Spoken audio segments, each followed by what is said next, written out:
নমস্কার বন্ধুরা, জ্যোতিঘাট চ্যানেলে তোমাদের স্বাগত। তো আজকে বানাবো আমি লাইলন টিকার টক ঝাল।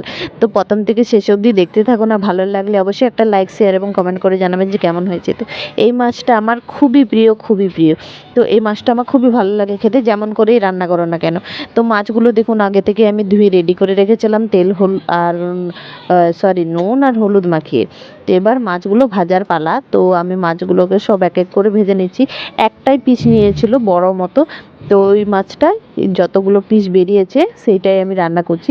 তো মাছগুলো ভাজার পর আমি এর মধ্যে দিয়ে দিচ্ছি 1 চামচ মতো পাঁচফোড়ন আর একটা বড় সাইজের পেঁয়াজ একদম মিহি করে লম্বা করে কেটে নিয়েছি। তো পেঁয়াজগুলো আমি ভালো করে ভেজে নিলাম। তারপর টমেটো দিয়ে দিচ্ছি, 3 থেকে 4টে টমেটো দিয়েছি আমি, বেশি করে যেন টক হয়। তো আর দিয়ে দিলাম স্বাদ মতো নুন আর 1 চামচ মতো হলুদ গুঁড়ো, 1 চামচ কাশ্মীরি লাল লঙ্কার গুঁড়ো আর দিয়ে দেবো 1 চামচ জিরের গুঁড়ো। তারপর খুব ভালোভাবে আমি এটাকে মিশিয়ে নেব। তো খুব ভালোভাবে টমেটোটা যখন গলে যাবে তখন দেখুন এখনই নাড়তে নাড়তে এর কালারটা চেঞ্জ হয়ে গেছে। তো টমেটোটা একটু গলে যাবে, তারপর দিয়ে দিচ্ছি আমি এখানে আদা আর লঙ্কা বাটা আর দিয়ে দিচ্ছি পেঁয়াজ বাটা। মাঝারি সাইজের একটা পেঁয়াজ আমি বেটে নিয়েছি। তো এই দেখুন খুব ভালোভাবে আমি কষিয়ে নিয়েছি। তো দেখতেই পাচ্ছেন অতি সহজ, খুব কম সময়ের মধ্যে হয়ে যাবে। তো এবার আমি পরিমাণ মতো জল দিয়ে দিচ্ছি যেন মাছগুলো এর মধ্যে ডোবে, ততটুকুনি জল দিয়েছি।